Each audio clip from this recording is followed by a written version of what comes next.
ಜಾತಿ ಗಣತಿಯ ಮರು ಸರ್ವೆಗೆ ನಿನ್ನೆ ತಾನೇ ಕಾಂಗ್ರೆಸ್ ನಿರ್ಧಾರವನ್ನು ತೆಗೆದುಕೊಂಡಿತ್ತು. ಇದು ಬಿಜೆಪಿಯ ಅಸಮಾಧಾನಕ್ಕೆ ಕಾರಣ ಆಗಿದೆ. ಶಾಸಕ ಸುನಿಲ್ ಕುಮಾರ್ ಮಾತನಾಡಿದ್ದಾರೆ.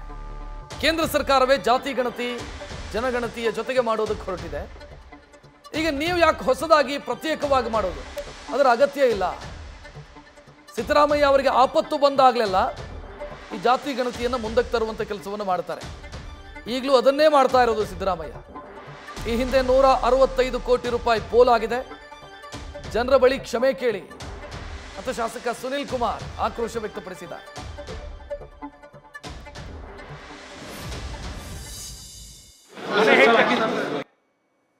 ಈಗ ವರದಿದ ದತ್ತಾಂಶ ಸರಿ ಇಲ್ಲ ಅಂತಂದಾಗ ಅದರ ಆಧಾರದಲ್ಲಿ ಪ್ರವರ್ಗಗಳನ್ನು ನಿರ್ಮಾಣ ಮಾಡಿದೆ ಹೇಗಾಗರಿ ಸರ್ಕಾರ?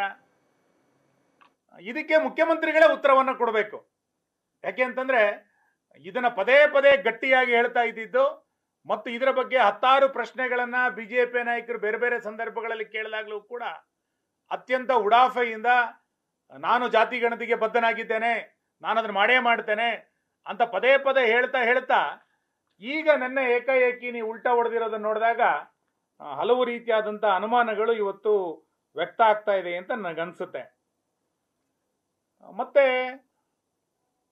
ಸಿದ್ದರಾಮಯ್ಯನವರಿಗೆ ಬದ್ಧತೆ ಏನಾದ್ರು ಇದ್ದಿದ್ರೆ, ಹಿಂದುಳಿದ ವರ್ಗದ ಬಗ್ಗೆ ಏನಾದ್ರು ನಿಜವಾದಂಥ ಜನಪರವಾದಂಥ ಕಾಳಜಿ ಇದ್ದಿದ್ರೆ ತಾನು ಅಧಿಕಾರಕ್ಕೆ ಬಂದಂಥ ಸಂದರ್ಭದಲ್ಲೇ ಎಲ್ಲದನ್ನೂ ಕೂಡ ಮಾಡಿಬಿಡ್ಬೋದಿತ್ತು. ಆದ್ರೆ 10 ವರ್ಷ ಇದನ್ನ ಬಹಳ ದೊಡ್ಡ ಪ್ರಮಾಣದಲ್ಲಿ ಎಳಿತಾ ಬಂದ್ರು. 2024 ಫೆಬ್ರವರಿಗೆ ಜಯಪ್ರಕಾಶ್ ಹೆಗಡೆ ವರದಿಯನ್ನ ಕೊಟ್ಟ ನಂತರ ಅವ್ರು ಕ್ಯಾಬಿನೆಟಿಗೆ ತೆಗೆದುಕೊಂಡು ಬಂದಿದ್ದು ಸುಮಾರು 11 ತಿಂಗಳ ನಂತರ, 14 ತಿಂಗಳ ನಂತರ. ಅಂದ್ರೆ ಒಂದು ವರದಿಯನ್ನ ಕ್ಯಾಬಿನೆಟಿಗೆ ತೆಗೆದುಕೊಂಡು ಬರ್ಲಿಕ್ಕೆ 1 ವರ್ಷ ತೆಗೆದುಕೊಂಡ್ರು. ಅಂದ್ರೆ ನಿಮ್ ಬದ್ಧತೆ ಅಲ್ಲೇ ಗೊತ್ತಾಗಿತ್ತು ಏನು ಅನ್ನೋದನ್ನ. ಆದ್ರೆ ಇದನ್ನ ಜಾತಿ ಗಣತಿ ಹೆಸರಿನಲ್ಲಿ ಪ್ರವರ್ಗದ ಮೀಸಲಾತಿಯನ್ನ ಜಾಸ್ತಿ ಮಾಡ್ತೀವಿ ಅನ್ನುವಂತ ಹೆಸರಿನಲ್ಲಿ ಪದೇ ಪದೇ ಜನರಿಗೆ ದಿಕ್ಕು ತಪ್ಪಿಸುವಂತ ಪ್ರಯತ್ನವನ್ನ ನೀವು ಮಾಡ್ತಾ ಹೋಗಿದ್ರಿ. ಈಗ ಮತ್ತೊಂದು ಸುಳ್ಳನ್ನ ರಾಜ್ಯ ಸರ್ಕಾರ ಹೇಳ್ತಾ ಇದೆ, ಮುಖ್ಯಮಂತ್ರಿಗಳು ಹೇಳ್ತಾ ಇದ್ದಾರೆ, ನಾವು 90 ದಿನದಲ್ಲಿ ಈ ಜಾತಿ ಗಣತಿಯನ್ನ ಪೂರೈಸ್ತೀವಿ ಅನ್ನುವಂತ ಮಾತನ್ನ.